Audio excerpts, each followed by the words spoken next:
Assalamualaikum warahmatullahi wabarakatuh. Selamat siang pemirsa, Forum Rektor hari ini hadir bersama saya, Ida Almadani.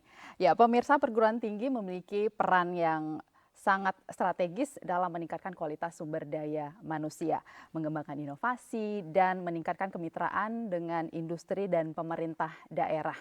Namun perkembangan global saat ini tentu masih banyak tantangan yang akan dihadapi perguruan tinggi dalam meningkatkan kualitas lulusan sumber daya manusia sebagai generasi penerus pembangunan daerah dan Indonesia tentunya. Nah, bagaimana peran penting perguruan tinggi dalam meningkatkan pembangunan daerah dan ekonomi masyarakat? Kita akan bahas bersama dengan Wakil Rektor Bidang Akademik Universitas Syahkuala, Bapak Profesor Dr. Insinyur Agus Sapti, MSI IPU. Assalamualaikum, Prof.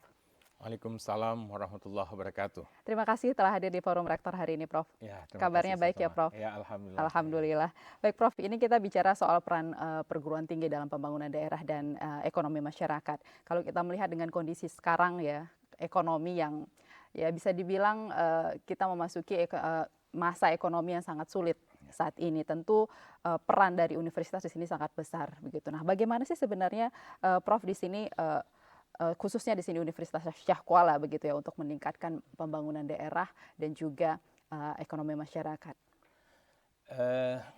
Kalau perguruan tinggi dia ada yang kita kenal dengan Tridharma perguruan tinggi. Ya. Yang pertama adalah pendidikan. Nah, tadi sudah disebutkan sebenarnya bagaimana peran perguruan tinggi khususnya Universitas Syahkuala dalam meningkatkan SDM. SDM putra-putri daerah termasuk SDM aparatur pemerintah. Nah, ini saya pikir penting karena perencanaan itu akan menentukan bagaimana Aceh ke depan. Kalau SDM kita bagus ya, SDM perencanaan, SDM tata kelola pemerintah. Nah, ini tentu akan membuat semua anggaran itu bisa efisien dan itu sesuai dengan potensi daerah untuk pembangunan. Nah, di sini saya pikir dari sisi Bapedanya, ini mungkin perlu juga melibatkan peran perguruan tinggi dalam membahas potensi-potensi daerah yang mana yang akan digerakkan, yang itu akan menimbulkan multi efek, ya, multiplier efek untuk pembangunan ke depan. Dan ini tentunya peran kedua itu adalah peran penelitian. Nah, kita bicara penelitian ini tentunya ada peran menghasilkan teknologi dan inovasi. Nah, apa yang kita miliki potensi-potensi daerah unggul, persoalan kemudian adalah bagaimana kita meningkatkan nilai tambah ekonomi. Nah, kalau kita tidak ada bisa mentransformasi teknologi, kemudian inovasi-inovasi yang itu bisa dimanfaatkan oleh masyarakat untuk meningkatkan nilai tambah ekonomi, maka pembangunan itu hanya dinikmati oleh beberapa struktur saja. Nah, oleh sebab itu saya pikir ini peran perguruan tinggi bagaimana nanti kemudian mengubah potensi yang ada di daerah, kemudian bisa mengubah produknya menjadi produk-produk yang bernilai ekonomi dengan bantuan teknologi, dan ini kemudian bisa meningkatkan nilai tambah yang itu bisa dinikmati oleh masyarakat. Dan peran yang berikutnya adalah tridharma berikutnya adalah pengabdian masyarakat. Nah, kemudian hasil inovasi teknologi yang dihasilkan oleh perguruan tinggi kemudian bagaimana ini bisa diimplementasikan ke dalam masyarakat sehingga masyarakat betul-betul merasakan perguruan tinggi itu hadir bersama, kemudian bisa menyumbangkan teknologi yang itu bisa meningkatkan nilai produk yang sudah dihasilkan masyarakat. Nah, baik itu nilai produk bidang pertanian maupun di bidang non-pertanian. Saya pikir ini yang paling penting, sehingga menghasilkan teknologi yang itu nantinya bisa melipat gandakan nilai ekonominya sendiri. Ketiga ini berkesinambungan ya, Prof ya. Nah, ini tentu dan mungkin satu lagi saya tambah. Nah, kemudian bagaimana kemudian tenaga ahli yang ada di perguruan tinggi itu bisa digunakan untuk advokasi bagi kebijakan pembangunan daerah yang itu juga bisa meningkatkan pendapatan dan nilai tambah kepada masyarakat. Oke, nah kalau kita bicara soal potensi Aceh kan sudah sangat luar biasa ya Ya, Pak. Tapi kalau kita lihat kondisi ekonomi kita selalu juara satu. ya, ya. Ini yang mungkin jadi tanda tanya besar. Apakah memang kualitas dari sumber daya manusia kita saat ini, bahkan mungkin lulusan dari Unsiah sendiri belum mampu untuk bisa mengelola potensi ini sehingga kita lapangan kerja sangat minim, begitu ya, sehingga ini sangat berpengaruh besar terhadap ekonomi kita. Kalau pendapat dari Prof sendiri, apa sebenarnya kendalanya dalam hal ini? Yang pertama, kalau dari sisi kami akademisi ya, persoalannya seharusnya ada semacam penghubung antara perguruan tinggi dan pemerintah itu sendiri. Nah, yang kita lihat sekarang adalah seolah-olah pemerintah itu jalan sendiri, perguruan tinggi juga asik dengan pendidikan, penelitian, dan pengabdiannya sendiri. Nah, koneksi ini yang kita butuhkan, sehingga kita berada pada satu payung untuk membangun daerah. Oke. Nah, ini yang saya pikir perlu ini difikirkan ke depan, bagaimana ada sebuah lembaga yang mengkoneksi, yang menghubungkan antara pemerintah daerah, kemudian dengan perguruan tinggi. Nah, kita mungkin ke depan perlu juga ada konsorsium perguruan tinggi Aceh. Itulah forum rektor atau forum perguruan tinggi Aceh, di mana setiap perguruan tinggi kita kan memiliki keunikan, memiliki keunggulan. Betul. Misalnya USK dengan nilamnya, kemudian kita bicara UTU mungkin dengan perikanannya, kemudian kita bicara UNSAM mungkin di sana ada sawitnya, kita bicara Unimal, mereka juga punya beberapa keunggulannya. Nah, semua keunggulan kemudian ini kan dikemas ya. Kemudian pemerintah akan membuat pilot project, mana yang akan didukung sehingga ini bisa dicontoh oleh masyarakat. Jadi maknanya perguruan tinggi pun dia tidak hanya bicara teori, tapi memang nyata di masyarakat bahwa kita ada inovasi dan itu bisa diterapkan oleh masyarakat. Nah, ini yang saya pikir perlu kita coba gagas ke depan. Nah, ini yang saya pikir perlu ya keterbukaan ya, saling sharing, saling duduk, saling berdiskusi ya. Kemudian tentunya dalam hal selama ini mungkin banyak orang-orang USK juga yang bekerja di pemerintah membantu. Tapi itu personal konteks. Nah, kita berharap bahwa ke depan memang ada institusi yang terlibat sehingga institusi tanggung jawab. Orang yang dikirim itu apakah orang yang memang punya unggulan atau tidak, itu tanggung jawabnya ada di perguruan tinggi ya. Nah, kita pikir seperti itu. Artinya di sini memang butuh sekali orang bisa menghubungkan, lembaga yang menghubungkan antara perguruan tinggi dan juga pemerintah gitu agar ini bisa saling berkolaborasi begitu. Tapi sejauh ini ada tidak kolaborasi yang sudah terbangun antara pemerintah dengan USK sendiri? Untuk tadi dalam konteks personal banyak sebagai tenaga ahli dan sebagainya. Dalam konteks institusi kita juga sudah MOU-nya. Tapi persoalan kemudian implementasinya bagaimana? Ini contoh, Aceh kita bicara daerah pertanian. Untuk memajukan pertanian minimal kan ada 4 ya. Ada lahan, ada air, dan ada teknologi benih gitu ya. Teknologi ya, dalam hal ini benih lah kan. Nah, kalau kita bicara teknologi benih, Aceh butuh misalnya pusat perbaikan benih Aceh. Nah, dan ini bisa diwujudkan dengan kolaborasi antara perguruan tinggi dan pemerintah. Nggak mungkin pemerintah bisa sendiri. Perguruan tinggi pun tidak mungkin sendiri kalau tidak ada pembiayaan dan sebagainya dukungan dari pemerintah. Nah, kalau ini bisa saja ada pusat perbaikan benih Aceh, ini Aceh akan maju dari sisi produksi. Kita akan meningkat, tinggal nanti bagaimana teknologi ini kita tingkatkan SDM-nya sehingga hulu hilir dia. Tidak hanya bicara produksi, tapi nanti juga teknologi untuk meningkatkan nilai tambah di pemasaran ini juga akan penting. Dan ini teorinya itu ada di perguruan tinggi. Tinggal nanti prakteknya ada pilot project. Yang ini kerjasama antara, sekarang ada istilah ABGC, akademisi, bisnismen, pihak swasta, kemudian government, pemerintah, dan komunitas, masyarakat. Jadi saya pikir ini yang malah media sekarang, media juga ikut. Seperti ini ya, saya pikir ini sebuah pesan kepada perguruan tinggi dan juga pemerintah, bagaimana kita bisa berkolaborasi bersama, sehingga masyarakat itu akan mendapatkan manfaatnya. Ini sebenarnya sebagai bentuk kesadaran ya bagi Ya. masing-masing begitu bahwa ekonomi kita ini kan akan berjalan kalau kita saling berkolaborasi Kolaborasi, ya begitu. betul ya. Pemerintah harus sadar bahwa serapan anggaran ini akan tepat sasaran Betul. kalau perguruan tinggi ikut berperan Berperan aktif di sama-sama. sana Ya, begitu. betul ya. Oke, baik. Tapi kalau kita lihat ada tidak persoalan dari kalau SDM tadi sudah Bapak Prof katakan bahwa banyak dari akademisi USK yang ikut serta, tapi masih secara personal begitu. Tapi ada tidak metode lain yang dilakukan oleh USK untuk bisa tidak hanya sebatas MOU, tapi ini kita realisasikan bersama-sama begitu dan kemudian pemerintah hadir di sana sehingga masyarakat juga ikut berkontribusi dalam upaya bersama-sama membangun ekonomi daerah. Oke, ada dua hal yang peran perguruan tinggi untuk membantu pemerintah daerah bisa masuk gitu ya tadi ya. Yang pertama dari sisi transfer teknologi. Oke. Nah, apa yang dihasilkan inovasi dan teknologi yang dari perguruan tinggi itu bisa ditransfer ke masyarakat melalui program pemerintah daerah.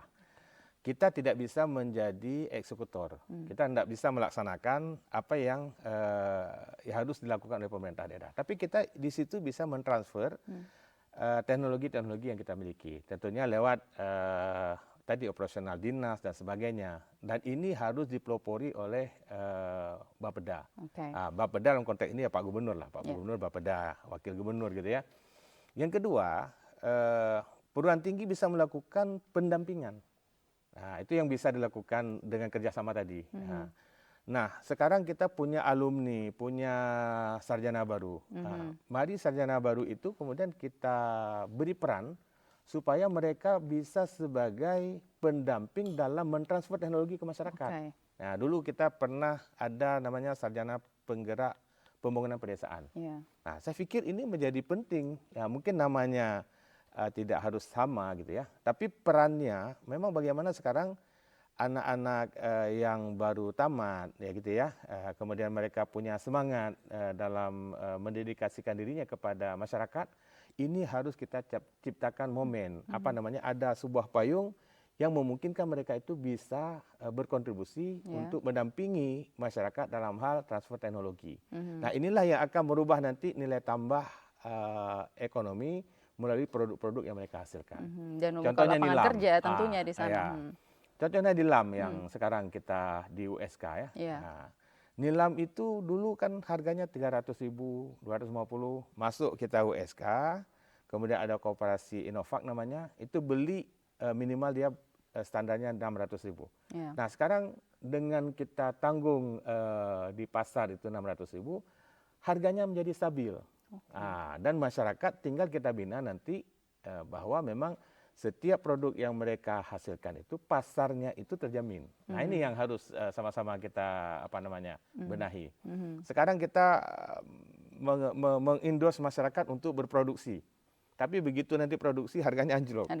Cabai dan sebagainya. Nah, saya pikir itu peran yang harus bekerja sama dengan perguruan tinggi. Misalnya kita bicara nanti industri, agroindustri. Ada misalnya kalau cabai, tomat ini kita bisa buat saus. Nah, ini saya pikir yang perlu kita wujudkan bersama. Iya, ada pabrik produk saus lokal akhirnya ada begitu pabrik ya. saus yang ada di Aceh. Sehingga hasil produk masyarakat itu tidak fluktuatif dia. Nah, sekarang harga cabai kadang-kadang 70.000.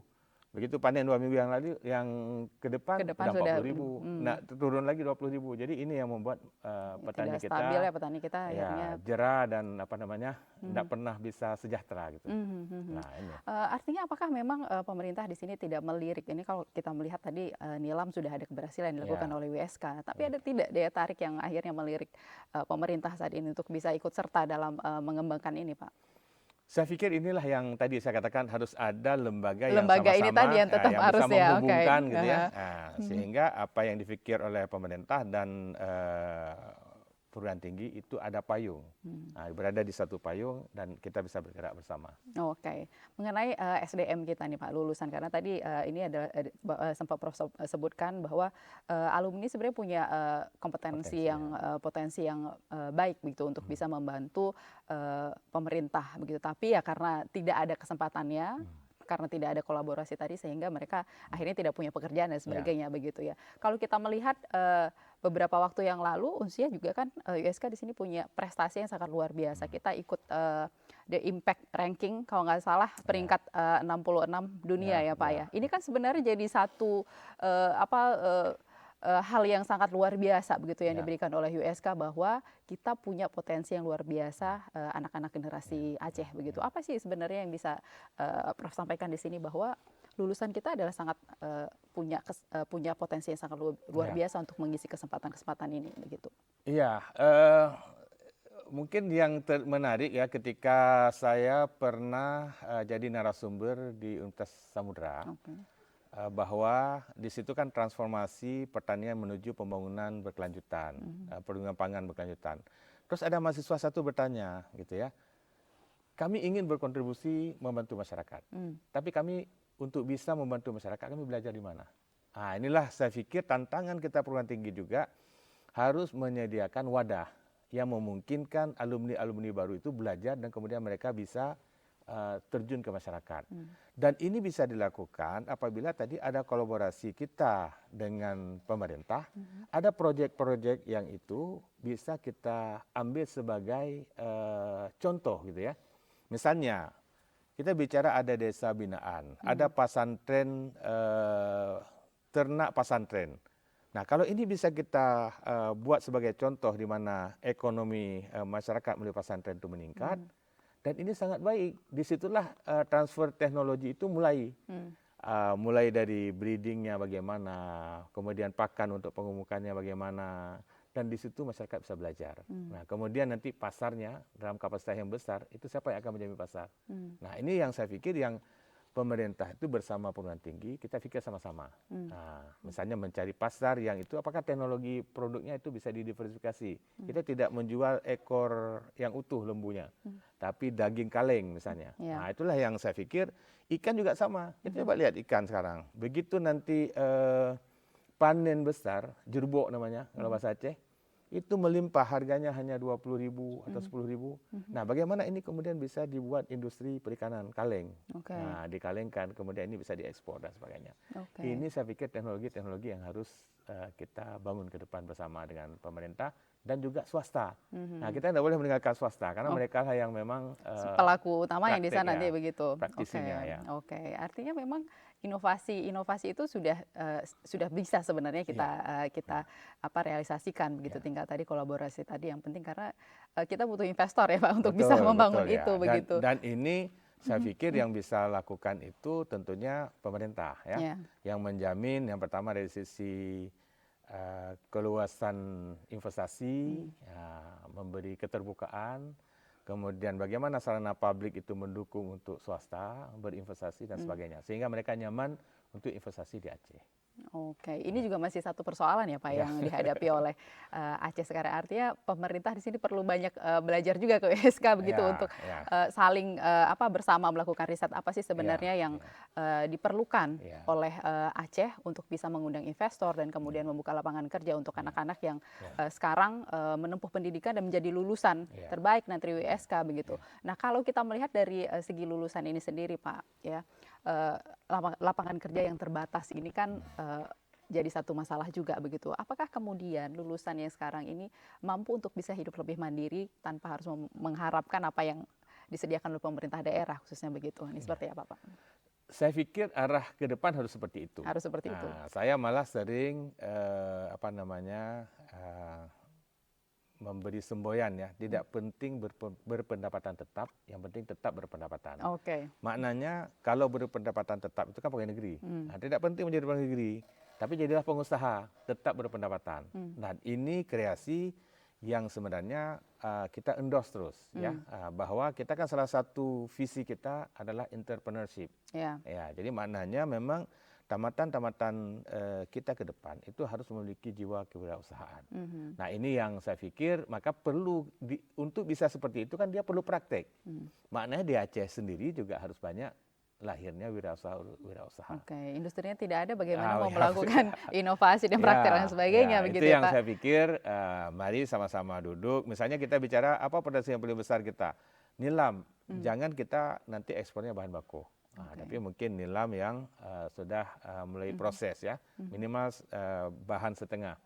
Sawit juga, sawit itu kan luar biasa. Malaysia itu kalau kita baca hilirisasi sawit itu ada 200 produk lagi dia.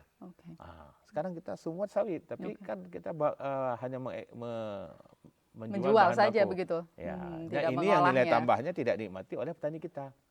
Yang menikmati ini adalah petani, maknanya ya wirausaha yang memang mereka hilirisasi tadi ya. Oke, baik. Kita akan lanjutkan nanti lagi, Prof. Baik. Setelah yang satu ini, jangan kemana-mana, pemirsa, kami akan kembali dalam Forum Rektor.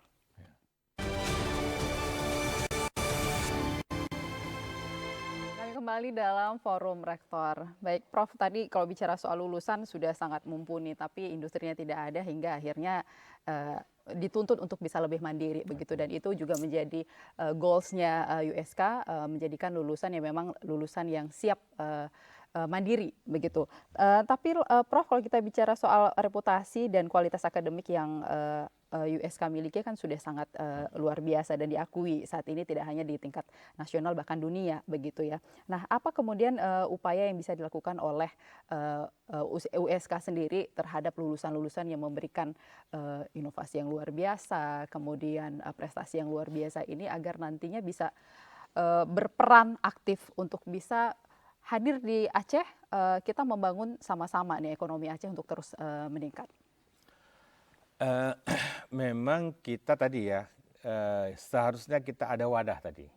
Wadah yang menampung lulusan-lulusan baru yang memiliki dedikasi tinggi untuk pembangunan daerah. Kemudian kita ada semacam pilot kerjasama. Sehingga mereka masuk ke wadah itu, kemudian mereka bekerja di pilot kerjasama dengan pemerintah daerah ataupun dengan wira swasta. Nah, ketika mereka sudah memiliki pengetahuan, keterampilan, mereka akan bisa buka sendiri. Nah, seharusnya begitu dia jalurnya. Sehingga dia, yang saya katakan, bagaimana mendidik kemudian mereka menjadi wirausaha baru. Nah, ini saya pikir yang harus kita wujudkan ke depan. Bagaimana ada pilot, misalnya kita unggul di kopi nih. Nah, sekarang kopi Gayo itu terstandar nggak? Mana kopi yang kita sebutkan kualitas A, standar A, standar B, standar, dan siapa yang memberi standar itu? Nah, ini saya pikir kalau seandainya kita punya tadi wadah, mereka kita turunkan sarjana-sarjana kita, ini tentunya mereka akan mencoba berpikir, berinovasi ya, berkreasi, sehingga nanti ketika kita bicara, oh ada ini special gitu ya. Ini betul-betul diakui oleh orang lain, memang ini layak kita jual dengan harga yang tinggi. Nilai tambahnya itu kembali ke masyarakat. Kita punya kakao misalnya. Nah, sekarang alumni kita kan tidak terkonsentrasi. Kenapa? Karena memang tidak ada proyek yang dibangun bersama, tadi pemerintah dan perguruan tinggi dan pihak swasta, untuk bagaimana memperbaiki kakao Aceh. Nah, sebenarnya kalau ini ada proyek, alumni kita bisa kita masukkan. Nah, kita sekarang kan ada yang namanya kampus berdampak. Nah, kampus berdampak ini bisa kita wujudkan melalui misalnya KKN tematik. Kalau kita tema ini KKN-nya untuk kopi, ini untuk nilam, ini untuk proyek apa lagi. Itu bisa kita kampus berdampak itu bisa kita akui. Mereka berapa SKS, apa 10, ada 20 SKS, yang mereka itu bisa praktek sampai 6 bulan. Nah, kalau mereka sudah praktek di masyarakat, tamat tentunya sudah ada link mereka. Ini yang memungkinkan mereka begitu tamat, nggak pusing.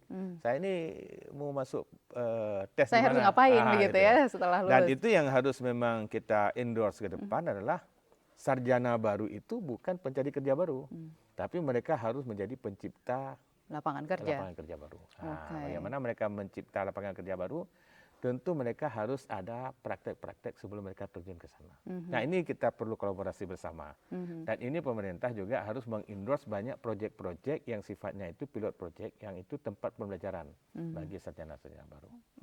Artinya ini kan juga sudah berlangsung lama ya, Dok ya, mahasiswa melakukan KKN ini sendiri. Ada tidak sudah ada terbukti bahwa alumni kita lulus ternyata memang benar-benar bisa membuka lapangan kerja? Sudah ada? Itu banyak ya. Kalau kita lihat kan misalnya sekarang contohnya di nilam, mereka sudah bisa membuat skincare gitu ya. Kemudian juga Biona untuk anti aging dan sebagainya. Nah, Oke. ini kan produk-produk bersama antara dosen dengan mahasiswa. Dan Oke. ini sudah diakui gitu ya, sudah bisa menjadi oleh-oleh kita. Nah, sekarang ini kan baru satu produk. Kita masih banyak seperti bawang, DPD dan sebagainya. Bisa nggak nanti ini diolah menjadi bawang goreng, khas PD dan sebagainya. Kita ada keripik melinju misalnya. Bisa nggak ini kemudian dikemas sehingga betul-betul menjadi oleh-oleh yang yaitu bisa dibawa bagi wisatawan yang ke Aceh. Oke. Nah, saya pikir ini yang perlu nilai-nilai tambah. Potensi ini kita Potensi. olah untuk bisa menjadi produk lokal yang kemudian nanti akan diperkenalkan keluar Ya, Aceh. contohnya begitu. aja kue kaknah itu kan, Iya. bawa kemana-mana sekarang Iya. ya. Tapi Ayam kan, tangkap gitu ya ya. benar sekali. Tapi ini kan artinya kita juga akan perlu berdaya saing, begitu ya betul, Prof ya, bahwa kita sudah mampu memproduksi nantinya, tapi juga akan bersaing dengan daerah provinsi lain, bahkan negara lain, Betul, begitu. Nah, untuk ini yang tentu menjadi peran penting dari perguruan tinggi dan juga pemerintah kolaborasi di sini. Tapi kalau kita melihat tadi dari awal bahwa peran dari pemerintah di sini masih sangat minim begitu untuk bisa mensupport perguruan tinggi. Tentu yang dipertanyakan adalah yang hanya bisa saya tanya, perguruan tinggi bisa berbuat apa begitu untuk membantu lulusan kita yang nantinya akhirnya bisa membuka lapangan kerja dan memproduksi olahan dari potensi yang ada di daerah dan berdaya saing juga dengan provinsi lain dan juga negara-negara lain gitu. Iya, yang kita lakukan sekarang kan banyak kita kolaborasi riset dulu dengan perguruan tinggi luar negeri ya. Misalnya dengan Thailand, kemudian dengan Malaysia. Nah, saya pikir kolaborasi riset ini yang menghasilkan inovasi-inovasi yang memungkinkan nanti kita menghasilkan inovasi ataupun teknologi tepat guna.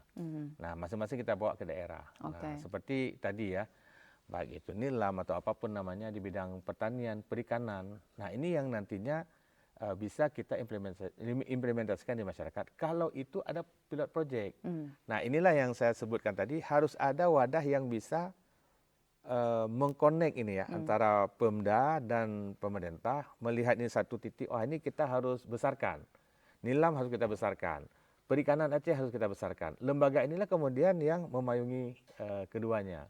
Kita memang punya yang namanya BPMA ya. Tapi persoalan kemudian, apakah berpikir sama tidak? Oke. Tapi UISK sendiri sudah colek BPMA enggak nih Pak, supaya ayo sama-sama kita berpikir. Tentu masing-masing kalau saya lihat, makanya ini hubungannya bagusnya kan memang hubungan institusi tadi. Makanya kita perlu ada wadah tadi. Kalau hubungan personal saya pikir sudah. Tapi kita bicara kemudian bagaimana ini bicara ke tingkat yang lebih sustainable, hubungan institusi.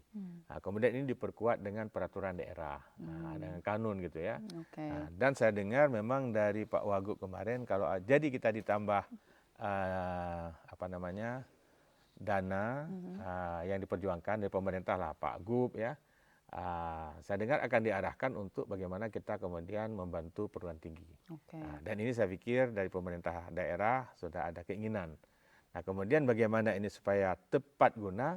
Nah, tadi wadah tadilah yang saling mengisi ya. Nanti ada orang dari perguruan tinggi, konsorsium perguruan tinggi kita, kemudian ada dari perwakilan pemerintah, duduk bersama untuk memikirkan bagaimana optimalisasi potensi Aceh ini bisa bernilai ekonomi dan itu berdampak pada peningkatan kesejahteraan masyarakat ekonomi di masa depan. Masyarakat begitu. Itu akhirnya kan tidak hanya satu kelompok yang bisa ekonominya meningkat begitu Pak. Kita harapkan kan ini masyarakat Aceh. Karena kalau kita bicara ekonomi berbasis non pertanian, tambang misalnya, itu mungkin struktur tertentu yang bisa menikmati. Nah, tapi kalau kita bicara pertanian, peternakan, perikanan. Nah, inilah sebenarnya struktur bawah ini akan banyak menikmati. Kita jangan hanya memproduksi begitu ya Pak. Kemudian kita tidak mampu mengolah. Akhirnya kita mesti tergantung juga dengan daerah-daerah lain. Kan itu yang terjadi saat ini. Betul. Dan itu yang kita butuhkan, ada pihak swasta atau pengusaha-pengusaha kita yang sudah hebat di luar daerah, di luar Aceh, itu mau memikirkan bagaimana menginvestasi di Aceh. Tapi di pihak lain kita juga pemerintah misalnya itu bagaimana mempermudah sehingga mereka mau menginvestasi di Aceh. Nah, kemudian bagaimana melibatkan perguruan tinggi juga, pengetahuan-pengetahuan lokal apa yang bisa kita manfaatkan sehingga ini bersatu, terwujudlah ada industri lokal yang berkapasitas global gitu. Prof, kalau Prof melihat kondisi investasi di Aceh sendiri begitu sebenarnya tidak punya daya tarik kah? Padahal kalau kita bicara soal potensi kan luar biasa. Sehingga kayaknya nih kalau kita lihat pasca tsunami itu ada yang masuk kemudian keluar, ada yang mau masuk akhirnya nggak jadi. Kan seperti itu kasusnya. Apa sebenarnya kalau Prof melihat kondisi ini yang ada di Aceh? Kalau kita lihat investasi, orang mau investasi kan yang paling pertama itu keamanan. Keamanan ya. Keamanan dalam makna luas ya. Keamanan dari sisi bahwa ini bisa beroperasi, termasuk keamanan ekonomi. Kalau high cost investasi tentu nanti dia setelah berinvestasi mereka kan akan produknya itu akan mahal. Nah oleh sebab itu maaf ini kalau saya kasih contoh, saya kebetulan ada visiting professor di Nagoya. Mereka itu jalan disediakan free, pajak lahan yang disediakan oleh pemerintah juga sangat rendah. Cuma nanti ketika sudah jadi industri, baru pajak industri dan pajak personal itu tinggi. Dan itu yang akhirnya berdampak untuk reinvestasi ke depan. Nah ini yang kalau menurut saya, ketika orang mau investasi, mudahkanlah. Fasilitasi dia dengan fasilitas publik, sebenarnya listrik gitu kan, energi, jalan, kemudian bagaimana supaya mereka itu dipermudah. Dan juga tidak ada high cost, tidak ada di luar ketentuan gitu ya. Nah, tidak ada macam-macam gitu ya. Kalau ini ada dan terjamin, bisa dijamin oleh pemerintah, saya pikir akan banyak orang investasi ke Aceh. Akan banyak begitu ya. Karena kalau kita melihat dana otsus kita punya begitu, tapi akhirnya tidak tepat sasaran, investasi tidak ada, industri tidak tumbuh, akhirnya ini jadi high cost juga untuk karena investor untuk masuk. Investasi itu kan trust ya, keamanan, trust, kepercayaan. Karena kalau orang invest sekian miliar gitu ya, terjamin enggak dananya? Ya kan itu dia kan. Nah, kalau dia tidak terjamin, kemudian tidak ada kepercayaan, ini yang buat orang ragu-ragu untuk investasi. Karena nanti setengah jalan ternyata tidak bisa lanjut. Jadi investasi yang sudah ada tentunya dia akan rugi. Pertanian adalah salah satu potensi yang sangat besar yang bisa dikembangkan begitu. Dan kalau kita lihat juga kondisi petani kita malah sekarang yang karena harga tidak stabil dan akhirnya mereka tidak mampu secara ekonomi, mereka termasuk ekonomi rendah begitu. Nah, anak-anak mereka yang ingin melanjutkan pendidikan juga jadi masalah. Nah, kalau di USK sendiri begitu ya, untuk membantu nih anak-anak petani yang kurang mampu begitu, apa peluang yang diberikan oleh USK untuk bisa membantu mereka? Kita ada yang namanya rumah amal. Rumah amal. Rumah amal itu adalah zakatnya dosen dan juga tendik. Di samping ada alumni ya, ada beasiswa alumni. Rumah amal ini kita terkumpul hampir sekitar 5 miliar per tahun. Ini yang akan nanti ada sifatnya dadakan. Dadakan apa? Keperluan anak ini memang betul-betul baru meninggal orang tua dan sebagainya, nggak bisa bayar orang sekolah. Atas rekomendasi pimpinan nanti dia bisa dibayar, dijamin. Ada yang sifatnya dia sustain, maknanya dia memang dapat per bulan berapa. Nah ini nanti kita bagi kategori. Nah tentu syaratnya nanti sudah ada, diperketat gitu ya. Dan ini yang kita terus sampai sekarang nih, itu tentu kerjasama rumah amal dengan USK. Artinya mereka memang punya kesempatan yang sama dengan yang lain dan untuk itu mendapatkan banyak pendidikan sekali yang begitu ya? sudah terbantu ya. Contoh anak-anak daerah dari Semelu, dari Singkil yang begitu mau bayar orang kuliah ternyata tidak bisa, betul-betul tidak ada uang. Biasanya nanti setelah ditelaah betul, baru diberikan. Karena banyak juga yang kadang-kadang ngakunya tidak punya tapi digunakan ke tempat lain. Ini yang saya maksud adalah bahwa USK memberikan kemudahan dalam hal tersebut untuk yang tidak mampu, khususnya mungkin yang petani dan lain sebagainya yang memang membutuhkan pendidikan begitu. Artinya mereka ketika lulus pulang kan akhirnya bisa membangun ekonomi keluarga masyarakat setempat begitu. Di samping yang punya pemerintah itu KIPKA sekarang. Di samping KIPKA ya. KIPKA itu kartu Indonesia Pinter. Itu dapat tiap bulan mereka. Dan kemudian kalau memang kita dengan Pak Rektor sepakat, setiap mahasiswa yang memiliki kesulitan ekonomi, kalau lapor pasti ada jalan keluarnya. Kita bantu. Jadi asal punya data yang lengkap dan benar begitu ya Pak ya. Tentu USK tidak membantu begitu. Biasanya nanti kita ada mampu, kalau memang betul sudah rumah amal juga sudah habis misalnya ini ada kendala, minimal kita akan bayar setengah dulu boleh. Nah, gitu. Oke. Malah yang untuk sekarang seperti kedokteran yang mahal, kadang-kadang kita memberi bayar 2 tahap gitu. Oke. Oke. Itu salah satu jalan untuk bagaimana mungkin punya kemampuan tapi tidak cukup gitu. Nah, kalau Oke. kedokteran kan kalau mandiri uang masuk kan juga mahal ya. Oke. Kita bicara soal karena disentuh mandiri. Nah, ini Ya. karena kebetulan lagi baru rekrutmen Baru ATES mahasiswa ya. baru ya, Ya. Pak ya. Ya. Nah, Prof, ini kan jadi satu tantangan juga bagi dunia pendidikan Aceh begitu ya, di mana harapannya universitas dan perguruan tinggi lainnya yang ada di Aceh adalah tempat anak-anak Aceh untuk bisa menuntut ilmu begitu. Nah, tantangannya adalah sekarang ini kan tentunya bersaing dengan anak-anak daerah lain. Dan kalau kita melihat kondisi sekarang bahkan anak-anak daerah di luar Aceh itu banyak yang berkuliah di Aceh begitu. Ini kan jadi satu persaingan baru anak-anak Aceh begitu. Kalau Prof melihat ya antara anak-anak yang luar yang masuk ke Aceh dengan kita asli yang Aceh itu untuk dalam menuntut ilmu di USK khususnya di sini. Seperti apa persaingan yang mereka hadapi, Pak? Iya, khususnya ini untuk prodi favorit yang jadi masalah. Oke. Kita ada 4 prodi favorit, kedokteran gigi, farmasi, dan informatika. Ini hampir, kalau kedokteran tuh malah kalau jalur UTBK yang SNBT berbasis tes yang di tengah dia kita kan ada 4 jalur nih. Yeah. Ada jalur SNBP berbasis prestasi, itu undangan kalau masa dulu. Yeah. Kemudian ada jalur SNBT, itu jalur tes, nah itulah yang murni. Kalau itu murni dia jalurnya. Kemudian mandiri, SMMPTN. Kemudian kita ada juga mandiri cadangan sekarang. Yang nggak lulus kemarin, ini boleh mendaftar ada kembali. Kesempatan lagi.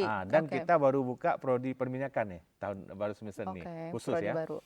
Nah, di SNBT ini yang persaingan murni ya, by ranking, itu anak-anak kita untuk yang favorit ya, khususnya seperti kedokteran, itu hanya bisa tembus sekitar, kalau kita 100% di mandiri misalnya, tapi mandiri kita kan ngambil yang 35%. Nah, dari 35% itu, kalau kita ambil 100%, yang ada anak kita itu sekitar 30% atau 40%. Untuk jalur itu. Tapi kita bisa bantu anak-anak kita itu di jalur prestasi, kemudian mandiri sekarang. Yang mandiri sekarang ini ada 30% namanya afirmasi. Afirmasi maknanya kita mengedepankan anak daerah, kemudian juga anak dosen dan tendik, ya, afirmasi. Nah, kita lagi pikir juga, afirmasi anak daerah ini pun nanti yang lulus kan daerah kota juga. Banda Aceh, Modal Bangsa, gitu-gitu ya, Fajar Harapan juga. Karena kalau masuk kedokteran kan mereka yang punya kapasitas. Nah, bagaimana dengan akses daerah-daerah yang terbelakang, yang agak kabupaten jauh, kota lainnya begitu yang jauh dari. Nah, makanya kita ini lagi kita juga buat bagaimana nantinya adalah akses daerah dengan mempertimbangkan keadilan akses daerah. Maknanya misalnya seperti kedokteran, kita bisa ngambil juga walaupun nilainya agak rendah dari Singkil, dari Semelu, dari Aceh Selatan, dari misalnya Tamiang dan sebagainya, di pesisir timur, barat, tengah, misalnya Bandar Meriah dan sebagainya.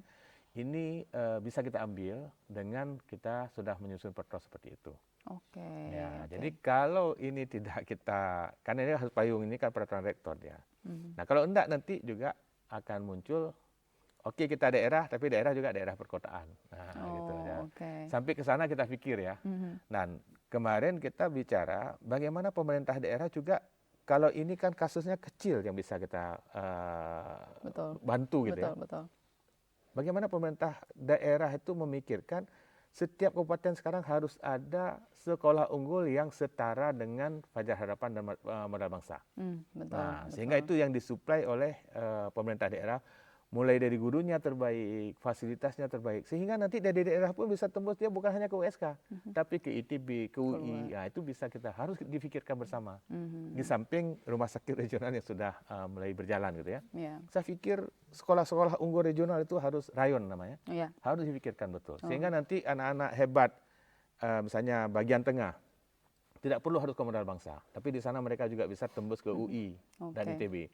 Nanti bagian pantai timur juga harus ada rayon regional, pantai barat juga sama. dan ini full disupport oleh pemerintah daerah. Pemerintah Ini daerah. baru betul-betul kita berpikir berpihak kepada masyarakat, Oke. bicara dengan SDM. WSK sudah berpikir ke arah sana bahwa setiap SDM yang mumpuni lulusan WSK nanti Ya. ada di setiap Seharusnya kabupaten begitu, kota ya. begitu, Makanya saya sehingga pikir pembangunannya merata ya. merata itu ya. Jadi Oke. itu yang saya bilang perlu wadah tadi yang menghubungkan antara pemerintah daerah dan perguruan tinggi. Perguruan tinggi. Bukan hanya USK tapi UIN. Kita kan di sini ada banyak yang negeri aja. Saya pikir ada 13 gitu ya. Nah, jadi bagaimana sekarang menghubungkan semua ini satu rasa. Ada USK, UIN, kemudian di daerah ada Unimal, Unsam, UTU dan sebagainya. Begitu juga dengan IAIN. Nah, ini kita padukan. Termasuk nanti prodi. Ini kita jangan sampai nanti di dalam aja prodi kita bersaing nih. Si AO ini udah ada bisnis digital lah. Ini juga harus ya. Saya pikir inilah perlu ke depan ada konsorsium perguruan tinggi Aceh yang berpikir untuk juga di samping kita sama-sama untuk pendidikan, tapi berpikir untuk kepentingan pembangunan daerah. Nah, inilah perguruan tinggi tadi. Oke, baik. Nanti kita akan lanjutkan di segmen terakhir ya, Prof. Ya, Dan pemirsa jangan kemana-mana, kami akan kembali dalam Forum Rektor.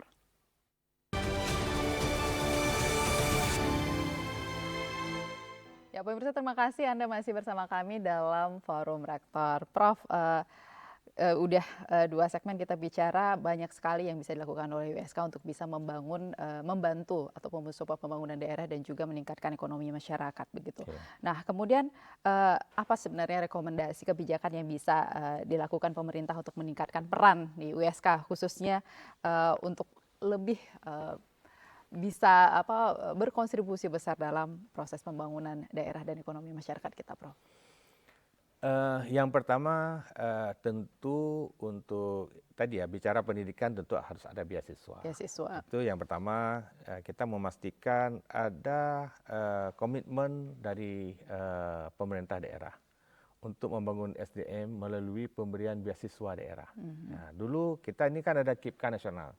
Sekarang bisa nggak pemerintah Aceh itu juga menyediakan KIPK daerah? Yang anak-anak miskin dengan kategori tertentu itu mendapatkan hak yang sama ya untuk bisa menikmati pendidikan yang berkualitas.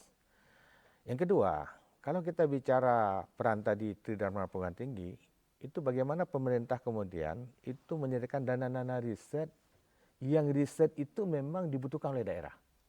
Nah, misalnya kita bicara tadi riset hilirisasi nilam, riset hilirisasi kopi, riset hilirisasi sawit, yang itu memang produk masyarakat, riset hilirisasi perikanan, peternakan. Nah, ini saya pikir itu harus kontrak. Oke, kami kasih uang misalnya 10 miliar, apa produknya? Jangan kita tebarkan 100 juta nggak menghasilkan apa-apa. Dan itu adalah tanggung jawab perguruan tinggi. Misalnya kalau kita bicara perikanan nanti misalnya UTU, oke UTU dengan UTU berapa? 2 miliar, tapi harus ada produk apa dia? Dengan USK, bicara nilam misalnya yang sudah ini. Hasilnya apa yang ditargetkan? Ini yang betul-betul basisnya adalah produk yang itu dimanfaatkan oleh pemerintah daerah ataupun untuk meningkatkan ekonomi masyarakat. Nah, itu saya pikir yang penting. Yang kedua, tadi melalui wadah pemerintah juga bisa membuat gerakan sarjana baru, gerakan sarjana pembangunan desa, sarjana penggerak pembangunan desa. Ini untuk memastikan bahwa dana-dana yang dikucurkan ke pedesaan itu bisa termanfaatkan melalui pendampingan sarjana-sarjana baru kita. Dan itu juga akan menyentuh pelosok-pelosok daerah. Nah, ini yang saya pikir 3 hal ini sesuai dengan Tridharma Perguruan Tinggi USK perguruan tinggi yang saya maksud, bukan hanya USK, itu bisa berkontribusi untuk pembangunan daerah melalui 3 tridharma tadi. Nah, di samping tentunya nanti untuk memperbaiki sistem perencanaan, maka mungkin bisa masuk juga nanti di advokasi kebijakan. Ada lembaga yang saya katakan tadi, lembaga itulah yang akan mengadvokasi kebijakan, sehingga kebijakan-kebijakan yang dianggap potensial untuk pembangunan daerah dan meningkatkan ekonomi masyarakat itu bisa terwujud. Karena kita sumber daya manusianya ada di perguruan tinggi, ada di USK yang siap melakukan riset dan kemudian menciptakan teknologi-teknologi baru untuk membangun daerah, begitu ya, Prof. Sehingga di sini penting sekali ya kesadaran dari pemerintah untuk bisa merangkul sama-sama tadi sama-sama perguruan tinggi ini, begitu. Mungkin ke depan perlu tadi pemerintah menyediakan semacam anggaran untuk konsorsium ya.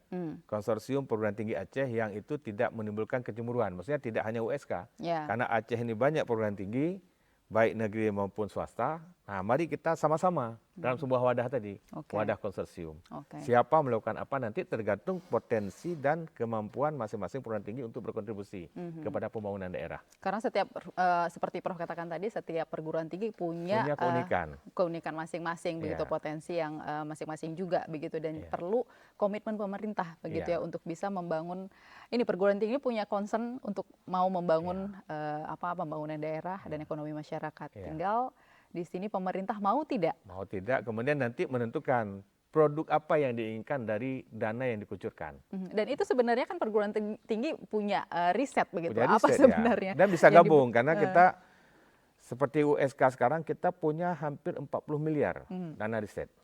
Nah, tetapi kan ini kan kemudian kan dibagi berdasarkan bidang keahlian masing-masing dosen gitu ya. Nah, kemudian nanti mungkin dari 40 miliar itu kalau kita komitmen bersama, 5 miliar bisa diambil untuk pendampingan risetnya bersama pemerintah daerah. Pemerintah daerah. Nah, kita bicara tadi kita punya produk unggulan, ada nilam, kopi Aceh, sapi Aceh juga. Banyak sekali kita yang sebenarnya yang bisa kita lakukan untuk impact-nya itu ke ekonomi masyarakat.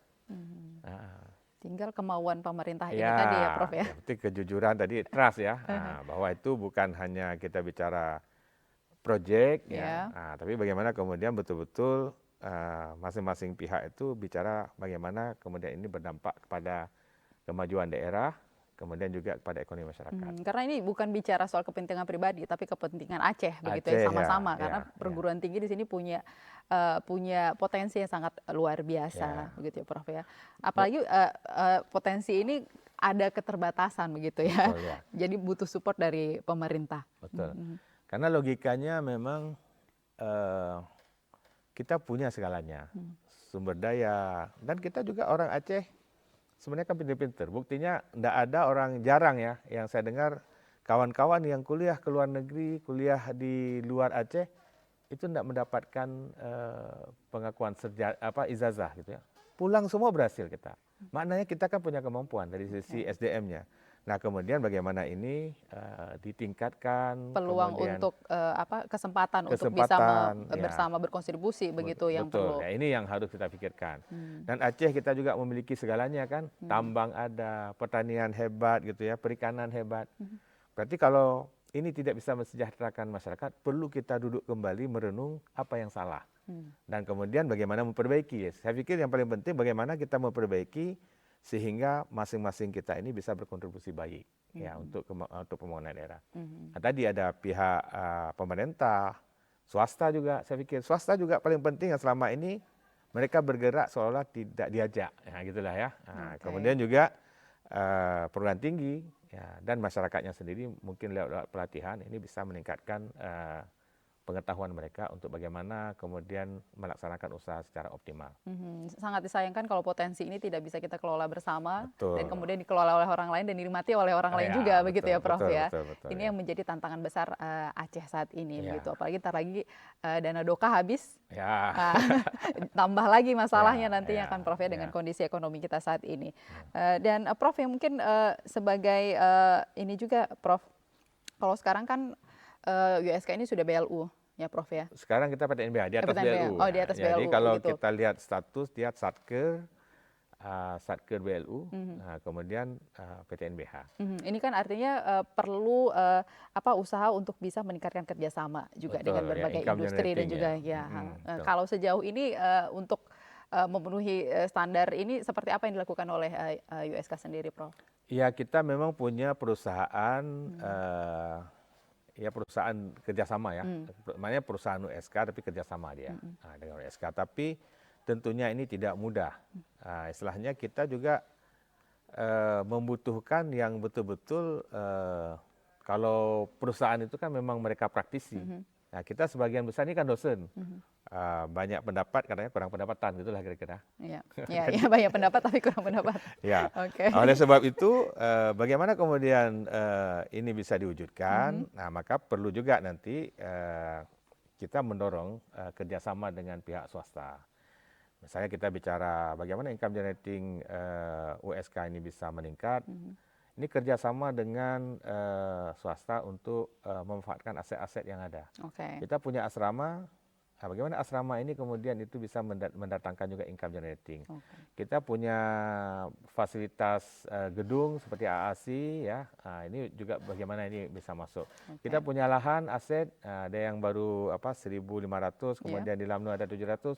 Ini bagaimana kita menjamin kerjasama. Nah, ini saya pikir ini juga harus dibantu oleh pemerintah dan swasta. Ya, sehingga nanti kita bisa memurahkan, menurunkan uang kuliah mahasiswa yang akhirnya nanti anak-anak miskin bisa sekolah.